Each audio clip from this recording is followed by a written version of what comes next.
Assalamualaikum warahmatullahi wabarakatuh. Bismillahirrahmanirrahim. Alhamdulillahi rabbil alamin. Wassalatu wassalamu al-atammani al-akmalani ala al-mab'uthi rahmatan lil alamin wa ala alihi wa ashabihi ajma'in wa man tabi'ahum bi ihsanin ila yaumiddin. Amma ba'd. Faya ayyuhal ikhwah wal akhawat rahimani wa rahimakumullah. Alhamdulillah, segala puji bagi Allah Subhanahu wa ta'ala. Kita bisa berjumpa kembali di dalam sebuah majelis yang penuh barakah insyaallah. Di dalam sebuah majelis yang majelis tersebut adalah sifat dari orang-orang yang beriman yang ada di dalamnya. Di dalam sebuah majelis yang disebutkan oleh Nabi SAW sebagai rawdatun min riyadil jannah, yaitu salah satu dari taman surga dunia. Dan majlis yang penuh barakah ini dinamakan oleh para ulama sebagai majlisul ilm, yaitu majelis ilmu, perkumpulan kaum mukminin di dalam rangka meningkatkan keimanannya kepada Allah Subhanahu wa ta'ala dengan mengetahui syariat, mempelajari syariat Allah Subhanahu wa ta'ala yang diturunkan kepada Nabi Muhammad sallallahu alaihi wasallam. Kemudian beliau mengajarkan kepada manusia pada zamannya, kemudian menyampaikan kepada generasi setelahnya dan setelahnya. Maka tidak ada sebuah kebahagiaan bagi orang yang beriman sedikit pun, melainkan ketika disebutkan kepadanya nama Allah Subhanahu wa ta'ala dan disebutkan intisari dari ayat-ayat Allah Subhanahu wa ta'ala, sehingga bertambahlah imannya. Ikhwani wa akhwati fid din rahimani wa rahimakumullah. Maka disebutkan oleh para ulama, ketika hati kita tertambat atau merasa rindu terhadap ilmu, maka itu adalah pertanda Allah Subhanahu wa ta'ala mencintai hambanya. Jika seorang hamba hatinya tertambat atau rindu terhadap ilmu, maka itu adalah pertanda kebaikan baginya. Sebagaimana sabda Nabi sallallahu alaihi wasallam, "Man yuridillahu bihi khairan yufaqihuhu fid din." Barang siapa yang Allah kehendaki kebaikan atas dirinya, Allah pahamkan dia tentang agama. Maka bersyukurlah kepada Allah Subhanahu wa ta'ala atas nikmat yang besar ini. Atas segala macam kondisi kita tetap bisa melaksanakan majelis ilmu. Semoga Allah Subhanahu wa ta'ala memberikan keikhlasan kepada kita, dan semoga Allah Subhanahu wa ta'ala menambah ilmu yang bermanfaat dan memberikan taufik kepada kita untuk mengamalkannya. Dan kita lanjutkan pembahasan kita pada kitab Masailul Jahiliyah yang insyaallah saat ini kita masuk pada al-mas'alatu tsalitsatu asyarah ba'dal mi'ah, permasalahan yang ke-113. Disebutkan oleh muallif, khalatul haqqi bil batil liyuqbalal batil. Di antara sikap jahiliyah adalah mencampur antara kebatilan dengan hak. Tujuannya adalah untuk menerima kebatilan. Tujuannya adalah untuk menerima kebatilan. Nas'alullaha an yufaqqihana wa yuwaffiqana ilman nafi'a wa 'amalan salih. Nah, tafadhal.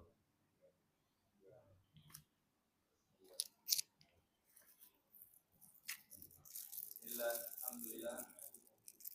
Wassalamu ala Rasulillah wa ala alihi wa sahbihi wa ala Allahumma salli ala Muhammadin wa ala alihi wa sahbihi wa خلق الحق بالباطل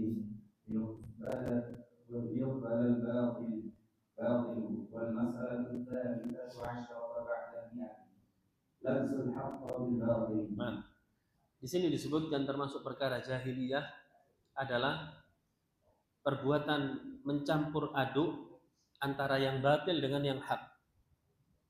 Termasuk perkara jahiliyah adalah mencampur aduk, tidak memisahkan, ya, tidak memisahkan. Dan ini salah satu dari ciri-ciri pengkhianatan terhadap ilmu. Karena seseorang yang amanah terhadap ilmunya, dia akan memisahkan antara mana yang hak dan mana yang batil. Ya, karena tidak ada yang datang dari Allah Subhanahu wa taala melainkan itu adalah hak. Dan tidak mungkin dicampur aduk dengan yang batil. Nah, mereka orang-orang jahiliyah, sikap mereka adalah mencampur yang hak dengan yang batil. Ternyata ada tujuan di balik itu. Tujuannya adalah untuk melegitimasi atau untuk mengesahkan yang batil. Ya, kata cara mereka nggak mungkin mereka buang yang hak. Kalau orang buang yang hak, pasti manusia menilai dirinya adalah orang buruk. Ini orang buruk karena dia membuang yang hak. Ya, bagaimana caranya? Caranya yang hak diambil, yang batil juga diambil, dicampur. Kemudian dia mengklaim kita ambil yang ini. Kenapa? Di dalamnya ada yang hak, padahal di dalamnya juga ada yang batil. Ini salah satu cara mereka untuk membuang yang hak. Caranya adalah mencampur dengan yang batil. Kemudian hal kebatilan tersebut diterima oleh manusia. Dan ini jamaah sekalian, ada pada satu perkara yang diwasiatkan oleh Nabi SAW untuk kita menghindarinya, yaitu perkara bid'ah. Perkara bid'ah. Kata Nabi SAW, wa iyyakum wa muhdatsatil umur fa inna kulla muhdatsatin bid'ah. Hati-hati kalian terhadap perkara yang baru dalam agama, karena seluruh hal yang baru dalam agama itu adalah bid'ah. Dan kalau kita perhatikan jamaah sekalian, tidak ada satu bid'ah pun melainkan di dalamnya itu pasti ada klaim kebenaran. Karena memang hakikat bid'ah adalah mencampur antara yang hak dengan yang batil. Ya, contohnya orang merayakan Maulid Nabi contohnya. Apakah mereka mengklaim saya mengamalkan sesuatu yang tidak dicontohkan oleh Nabi? Enggak. Apa yang mereka klaim?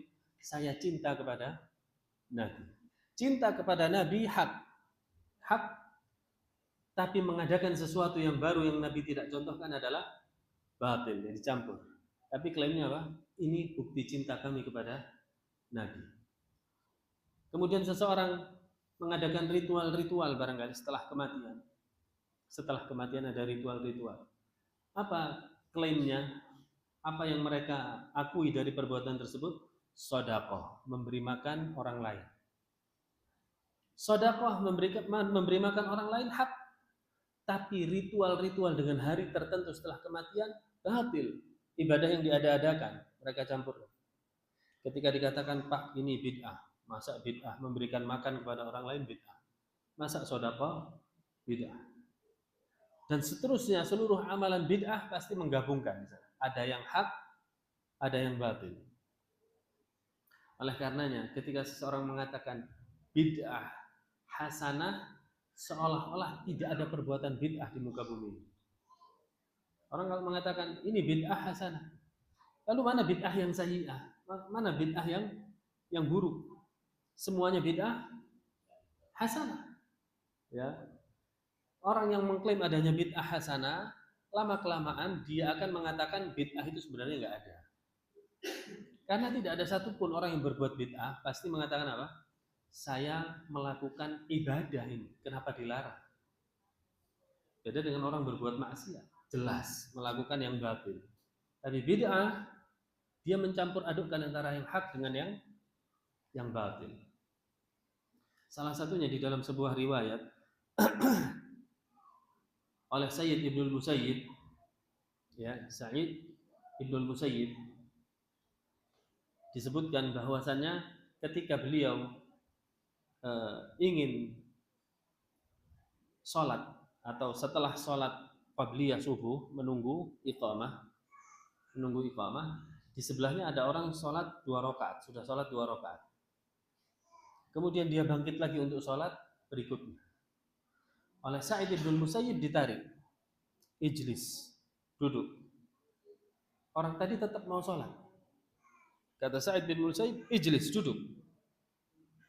Dia tetap mau sholat. Untuk yang kali ketiga orang tadi mengatakan apa? Orang yang mau sholat, wallahi Allah tidak akan mengadab saya karena sholat saya.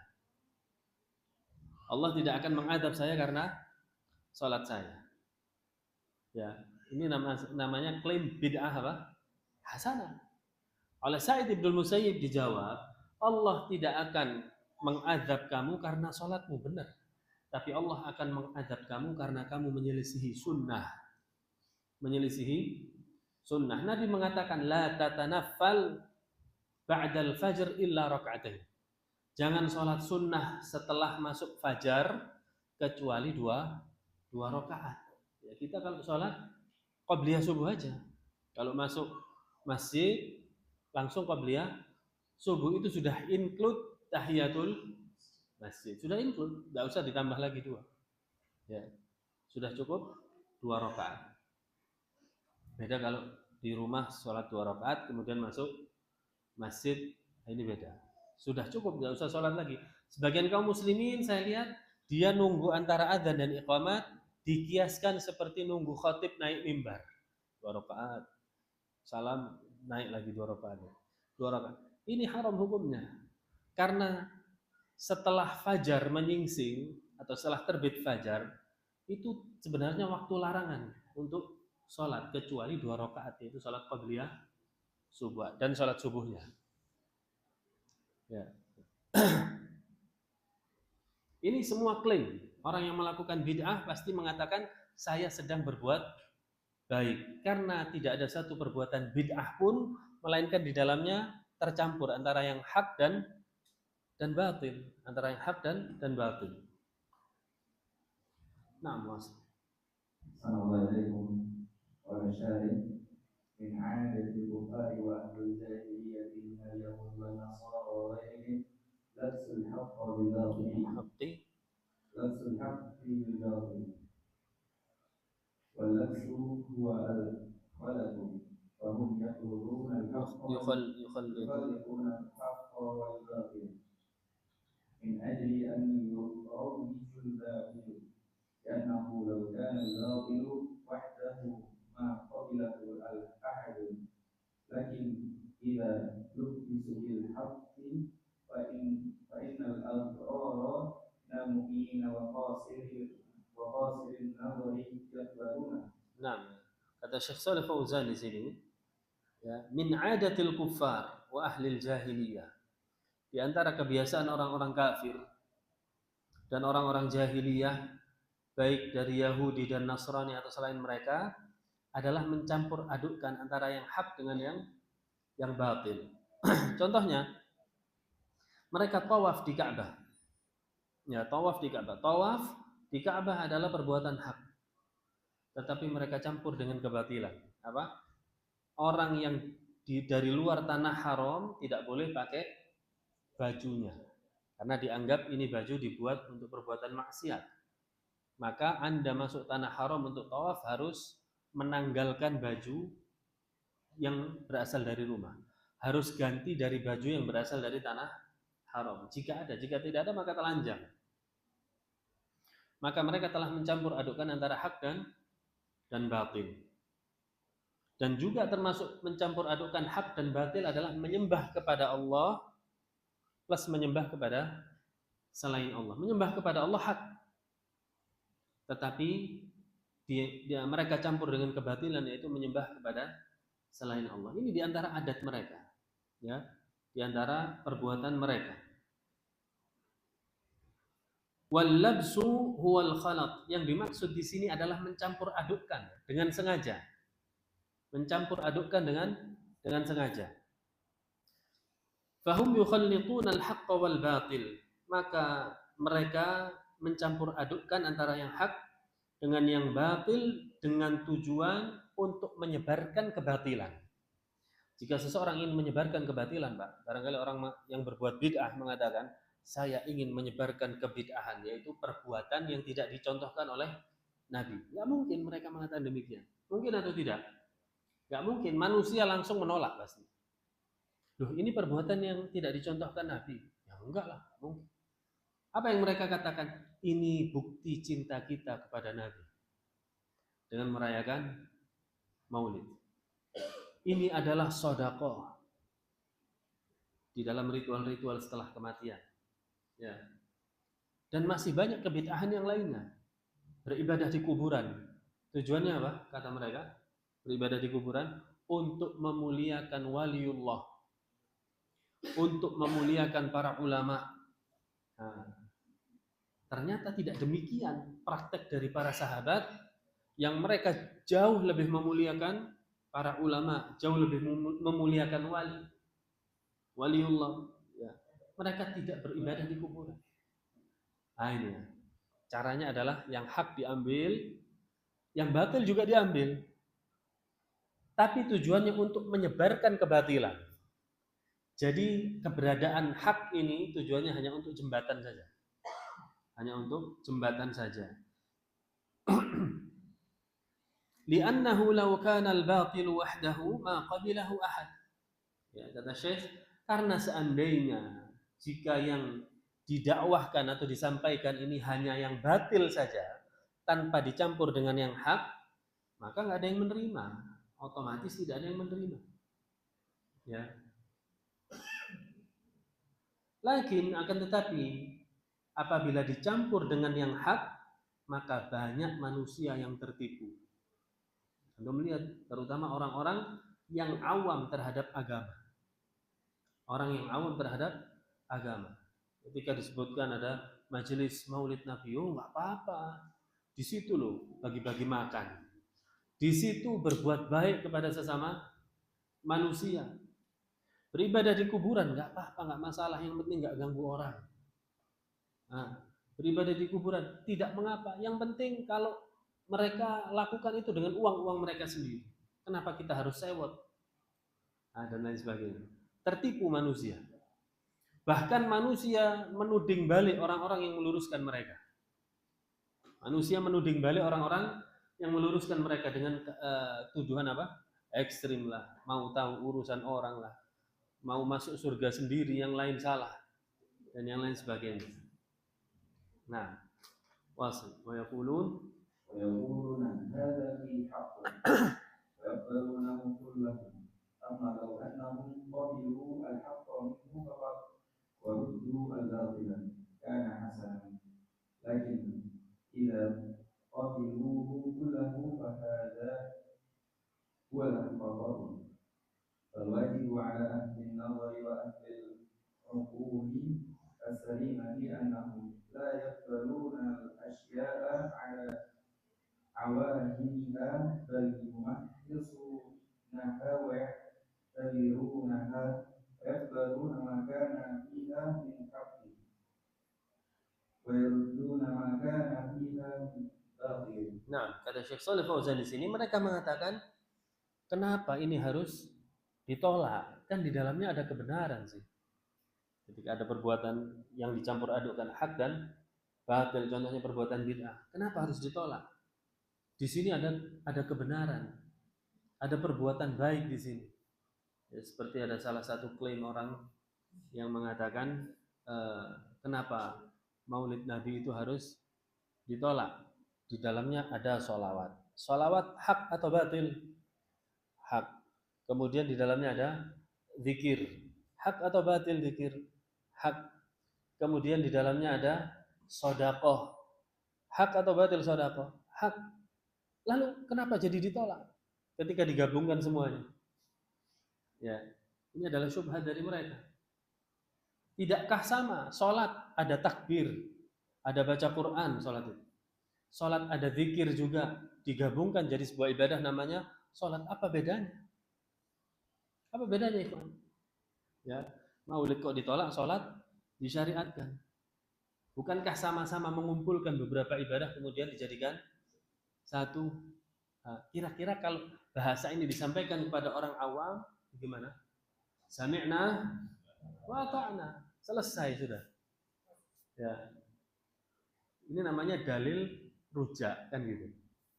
Ada buah ini, kemudian disiram petis, jadilah apa? Sebuah makanan rujak.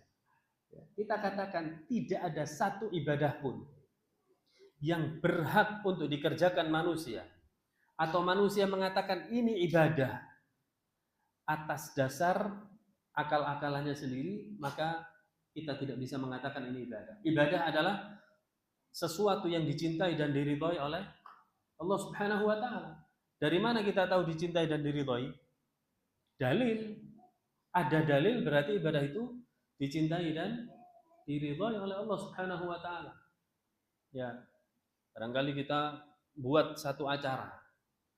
Kita berpuasa di hari tertentu. Puasa ini. Di dalamnya kita akan menghatamkan Al-Quran. Satu hari menghatamkan Al-Quran. Terus kita akan sholat ya sunnah selama atau sebanyak 100 rakaat. Maka amalan ini dikatakan amalan A. Puasa hak atau batil? Hak. Baca Quran, hatam Al-Quran, hak. Kemudian apa tadi? Sholat ya 100 rakaat. Ya, bebas kita 2 rakaat. Tapi dikhususkan, dikumpulkan dalam satu tempat, dikerjakan dalam satu waktu tertentu, kita katakan ini bid'ah. Kenapa? Inisiatif Anda untuk mengumpulkan beberapa amalan ini dan menentukan ini sebagai ibadah, ini yang salah, ini yang keliru. Adapun jika dipisah, puasa silahkan, memang ada dalilnya puasa. Kemudian baca Al-Quran juga ada dalilnya. Demikian pula sholat, kata Nabi SAW, sholatul laili wan nahari masna masna. Sholat siang dan malam itu dua setelah terserah. Tapi ketika digabungkan, dibuat inovasi tertentu, ini adalah kebatilan. Nah, dia mengatakan di sini, fayaqbalunahu kullah. Akhirnya kaum muslimin menerima semuanya, menerima dengan klaim mereka di dalamnya ini ada kebenaran, walaupun kebenarannya sedikit. Ya, akhirnya diterima. Kemudian beliau mengatakan fal wajib ala ahli an-nadhar wa ahli al-uqul as-salimah annahum la yaqbaluna al-asya' ala awahiniha. Yang seharusnya adalah ketika kita ingin menerima sesuatu, dicek dulu. Jangan langsung diterima zahirnya. Termasuk di sini ketika seseorang menuntut ilmu syar'i. Menuntut ilmu syar'i bisa terjadi tercampur antara hak dan batil. Di dalam sebuah kajian yang disampaikan oleh seorang pemateri, bisa jadi dia menampakkan hak dengan memakai atribut ustadz, ya, pakai peci, pakai jubah, bahkan bawa kitab sekalipun. Ya. Tapi yang disampaikan adalah kebatilan, akidah yang merusak akidah kaum muslimin. Ini bisa terjadi. Maka ini termasuk di dalam bab ini ya, mencampur antara yang hak dengan yang batil. Maka wajib kita telaah dulu. Kita wajib teliti dulu. Jangan terima semuanya, melainkan kita sudah pastikan ini ada dalilnya. Ini ada syariatnya dari Allah Subhanahu wa taala. Ya, oleh karena yang diwasiatkan oleh Nabi SAW di samping perbuatan bid'ah juga adalah al-a'immatul mudhillin. Dai-dai yang menyesatkan. Seolah-olah menampakkan mengajak mengikuti sunnah. Tetapi sesungguhnya dengan fatwa-fatwanya dia menggiring manusia untuk menjauh dari sunnah Nabi Muhammad sallallahu alaihi wasallam. Nah, fal-kufar qad yadhkuruna al-haqqa la rabbatan fi haqqi wa la rabbatan lahu fa innama yadhkuruna min ajli tarwihil batil wal wajib an tanabbuhu li hadzal amr. Nah, jadi sini disebutkan oleh Syekh, orang-orang kafir terkadang mereka menyebutkan kebenaran, Mereka menyebutkan kebenaran. Bagaimana hakikat Allah ini adalah pencipta alam semesta. Dan mereka juga menyebutkan ini. Bagaimana nabi-nabi sebelum Nabi Muhammad di dalam kisah-kisah mereka juga ada. Demikian pula orang Yahudi. Ya. Tetapi sesungguhnya mereka sampaikan ini semua bukan tujuan. Ini hanya sebagai apa? Batu loncatan saja untuk menyampaikan kebatilan mereka. Intabihu ya ikhwan. Sini hati. Ini juga dilakukan oleh dai-dai penyesat umat sama. Ya, nggak mungkin ada seorang dai mengatakan jauhi sunnah Nabi Muhammad SAW. Nggak mungkin. Jauhi Al-Quran. Mereka akan mengatakan ikuti Al-Quran, ikuti sunnah. Ini dilakukan sebagai jembatan saja. Akhirnya mengajak kepada pemikirannya, ya, mengajak kepada persepsi pribadinya. Nah ini kita harus berhati-hati di sini. Kita dijaring dulu dengan mengikuti Quran dan Sunnah. Tetapi sesungguhnya mereka tidak menjelaskan Quran dan Sunnah. Mereka hanya menjelaskan pemikiran mereka. Nah, ini kita harus jeli, harus waspada. Wala mahabbata lahu, kata Syekh Shalih Fauzan, bahkan mereka menyampaikan kebenaran ini tidak ada sedikit pun cinta kepada kebenaran. Wa innama yadhkurunahu min ajli tarwijil batil bihi. Ya. Mereka menyebutkan kebenaran tujuannya adalah untuk menyebarkan kebatilan. Salah satunya ada fatwa dari Hasanul Banna. Siapa Hasanul Banna? Pencetus sekte Ikhwanul Muslimin. Di dalam salah satu bukunya dia menulis wajib bagi setiap kaum muslimin untuk menasehati pemimpinnya. Benar atau tidak di sini? Benar. Kemudian beliau mengatakan dengan cara adalah idza zalamal hakim, kata beliau, idza zalamal hakim, ya, fanakhla'u tajahu, fanakhla'u ra'sahu bila taj atau tajahu bila ra's, atau bagaimana. Maka cara kita menasehati penguasa adalah kalau penguasa itu zalim, maka kita lepas mahkotanya dari kepalanya atau kita lepas kepalanya dari mahkota. Gimana? Hah? Kita lepas, cara menasehatinya adalah dengan cara melepas mahkotanya dari kepalanya. Kalau nggak mampu, lepas kepalanya dari mahkotanya. Mengajarkan berontak kepada pemerintah. Ini kata dia adalah menasehati. Sebagai batu loncatan saja kalimat menasehati. Ya. Salah satu perkataan sahibnya Said Qutb sama pembesar Ikhwanul Muslimin juga mengatakan seorang muslim harus mengikuti jalan Rasulnya. Sampai sini benar? Benar. Yaitu dengan mempelajari Islam yang baik. Dan tidaklah seseorang itu bisa mempelajari Islam yang baik melainkan dia harus mengerti politik. Ketika dia sudah mengerti politik, maka dia akan mengetahui hakikat penguasanya sebenarnya. Intinya di penguasa lagi. Ya. Ini adalah beberapa tokoh-tokoh sesat yang dianggap ulama oleh kaum muslimin menggunakan batu loncatan hak untuk menyebarkan apa? Kebatilan, untuk menyebarkan kebatilan. Nah, wasf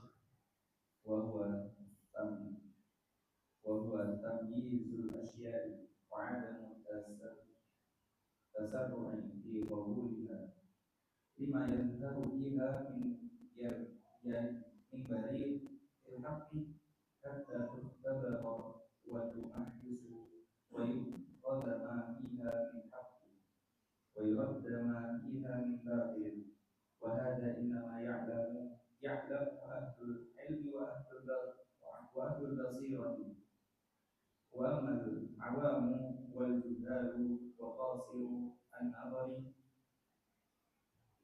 فينخدعون في مثل هذه الأمور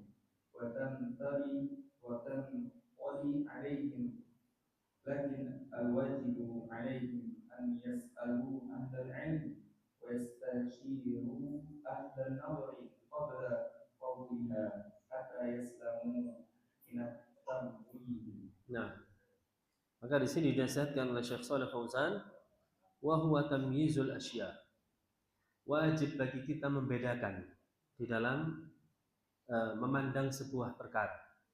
Wa adamut tasarru', dan tidak terburu-buru untuk menerimanya.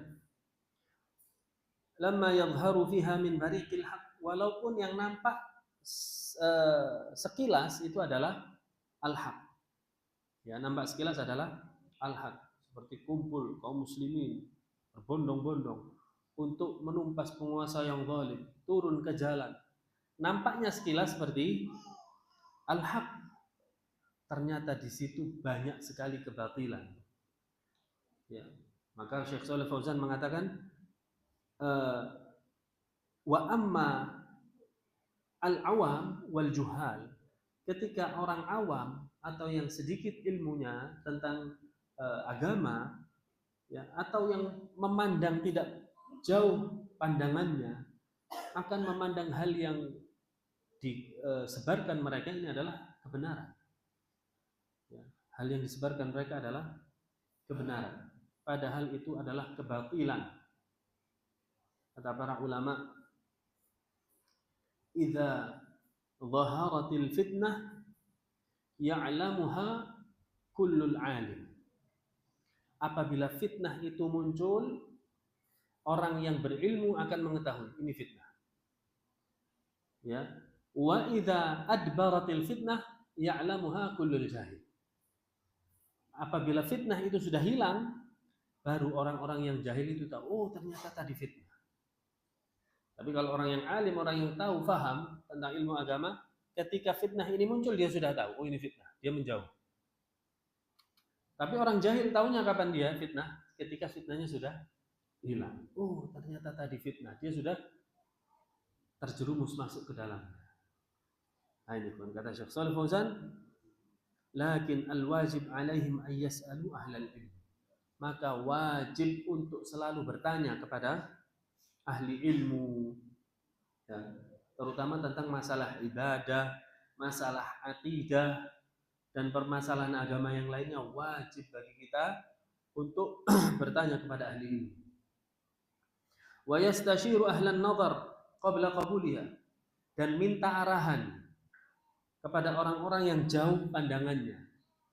Ini saya pandang amalan ini kok baik, sikap ini kok baik ya, sekarang lagi viral begini ya, kira-kira bagaimana menurut Anda? Tanya gitu. Maka akan dijelaskan oleh ahli ilmu, silahkan. Atau mereka menjelaskan jangan, karena hakikat perkara ini adalah begini. Ya, sama seperti pada waktu itu zaman Hajjaj bin Yusuf. Hajjaj bin Yusuf, penguasa yang haus darah, sebutkan dalam sejarah ya. Beliau membunuh kurang lebih 80.000 ahlu sunnah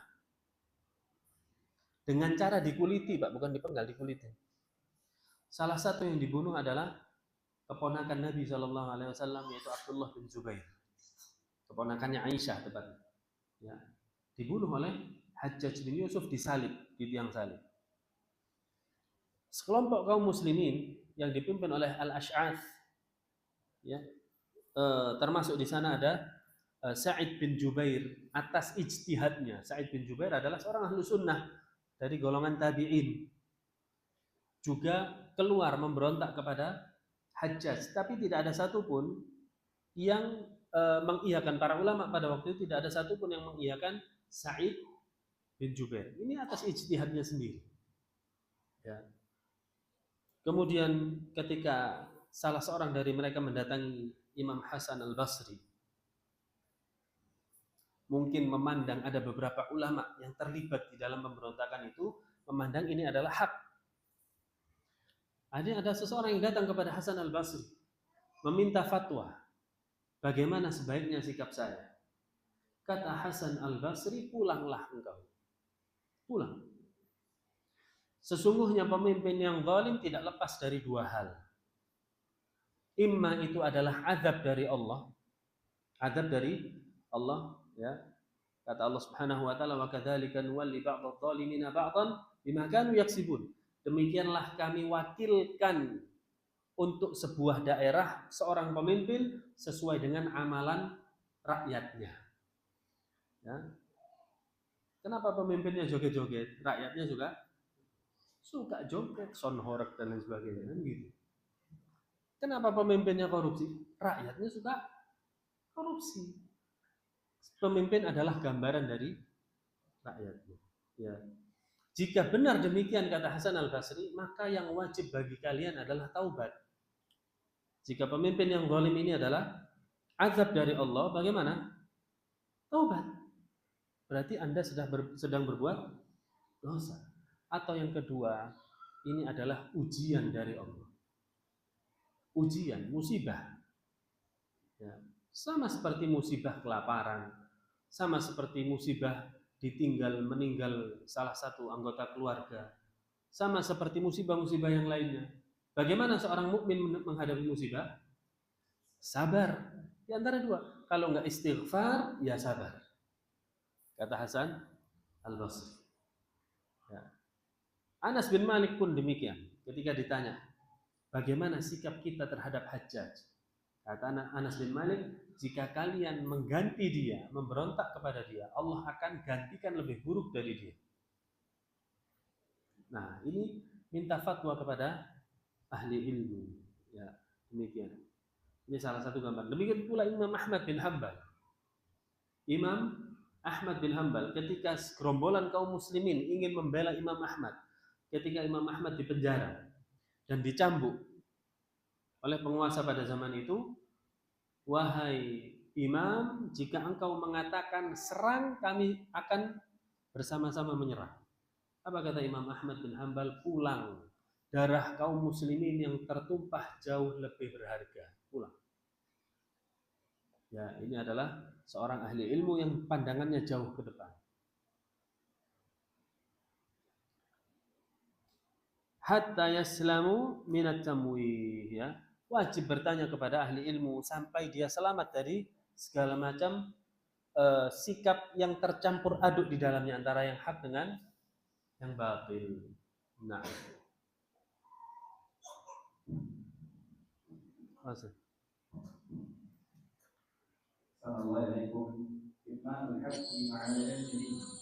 Al-mas'alatu rabi'atu ma'al kitmanul haqqi ma'al ilmi. Nah, kita masuk ke tadi selesai ya, permasalahan 113. Dan ini kita masuk ke permasalahan 114.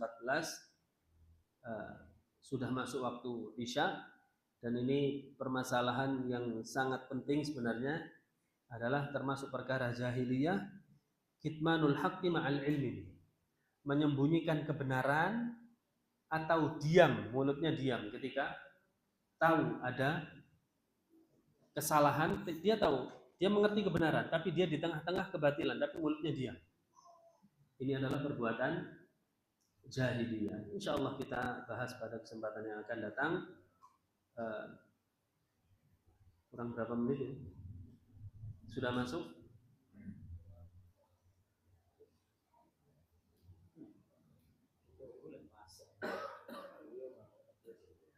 Kurang 3 menit. Tafadhol jika ada yang mau ditanyakan. Ya silakan. Bagaimana dengan meletakkan Al-Quran ketika sumpah jabatan? Apakah termasuk atau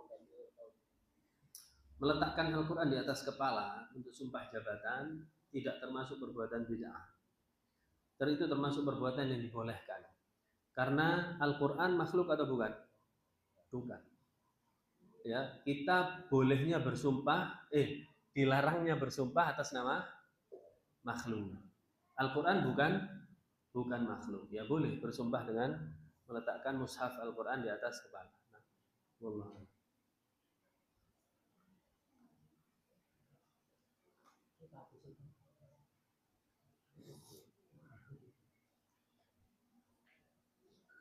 Mau naik jabatan? Mau naik jabatan? Saya habis naik Oh, jabatan. Masya Allah.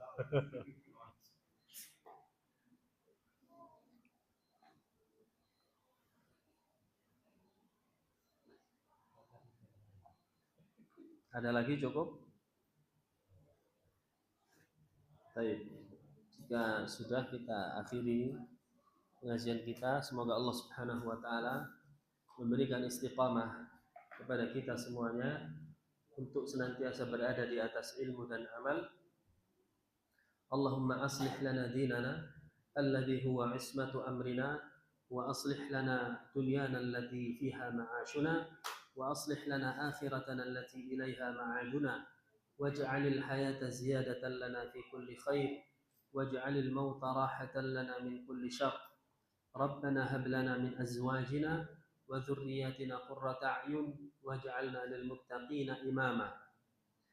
يا مقلب القلوب ثبت قلوبنا على دينك. اللهم آت أنفسنا تقواها وزكيها أنت خير من زكاها أنت وليها ومولاها. وصلى الله وسلم وبارك على نبينا محمد وعلى آله وأصحابه أجمعين والحمد لله رب العالمين. السلام عليكم ورحمة الله وبركاته.